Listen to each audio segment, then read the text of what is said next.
بسم اللہ الرحمن الرحیم۔ میرے بھائیوں، اب جب آپ نے اپنے اپنے گھروں میں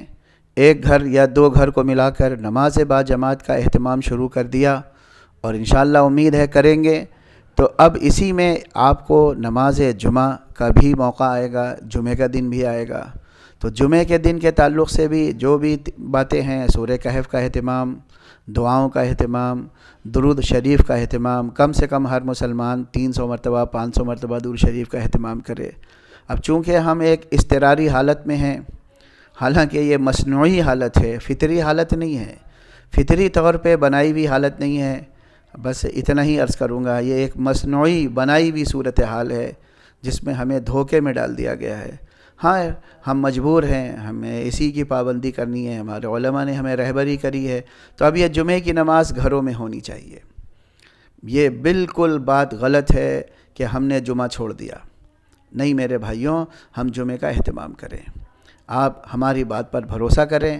یہاں میں مجبور ہو کر عرض کروں گا، اگر کسی کو ہم پر اعتماد نہیں ہے اور وہ ہمیں اچھا نہیں سمجھتا ہے، اس کی بات الگ ہے، وہ جس پر بھروسہ کرے اور جس کو اچھا سمجھے وہ اس کی بات پر عمل کرے۔ اس میں کوئی لڑنے جھگڑنے کی بات نہیں ہے، کسی کو زیر کرنے، کسی کو ہرانے کی ضرورت نہیں ہے۔ بس میں آپ کا بھائی اپنے دل کی گہرائیوں سے آپ سے درخواست کرتا ہوں کہ اگر جمعے کا اہتمام کر لیں گے تو بڑی اچھی بات ہو جائے گی۔ جمعے کا اثر الگ ہے اور جمعے کی برکت الگ ہے، اس لیے اگر کسی گھر میں 3 آدمی ہیں، 4 آدمی ہیں، یا 2 گھروں کو ملا کر ایسا ہو سکتا ہے تو وہ حضرات جمعے کا اہتمام کریں، جمعے کی نماز کو ادا کریں۔ بس جمعے کی نماز میں جو چھوٹی سی بات ہمارے لیے مشکل ہوتی ہے وہ یہ کہ خطبہ کیسے دیں۔ تو خطبہ دینا، جو لوگ قرآن مجید کی تلاوت کرنا جانتے ہیں وہ خطبہ دے سکتے ہیں، پڑھ سکتے ہیں۔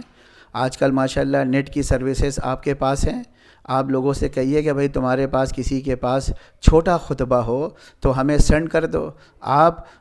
موبائل پر جو اسکرین پر آپ پڑھیں گے اسے دیکھیں گے، آپ دیکھ کر چھوٹا سا خطبہ جو ہے 2 ٹکڑوں میں، آپ ایک بار خطبہ دیجئے، بیٹھ جائیے، پھر دوبارہ کھڑے ہو کے اس چھوٹے ٹکڑے کو ادا کر لیجئے، آپ کے جمعے کا خطبہ ہو گیا۔ 2 رکعت نماز پڑھا دی، کوئی چھوٹی سی صورتیں پڑھ لیں انشاءاللہ۔ ایسے بھی لوگ اگر جنہیں زیادہ صورتیں نہیں یاد ہیں تو دینی اور فقہی اعتبار سے وہ اگر انہیں صرف سورہ اخلاص قل هو اللہ احد ہی یاد ہے تو وہ پہلی صورت میں بھی اسی صورت کو پڑھ لیں اور دوسری صورت کو بھی اسی صورت میں پڑھ لیں، کوئی حرج کی بات نہیں ہے، کوئی نماز کے نہ ہونے کا مسئلہ نہیں کھڑا ہوگا، لیکن جمعے کی برکتوں کو اپنے ہاتھوں سے نہ جانے دیں۔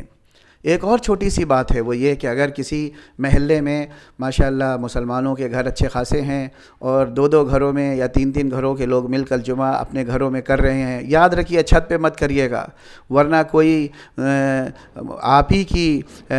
مسلمانوں ہی میں سے کوئی صاحب ہوں گے جو آپ کی چغل خوری کر دیں گے، یعنی آپ کی فلم بنا لیں گے اور پھر اس کو جو ہے واٹس ایپ پہ ڈال دیں گے۔ بڑے بدتمیز ہیں ایسے مسلمان۔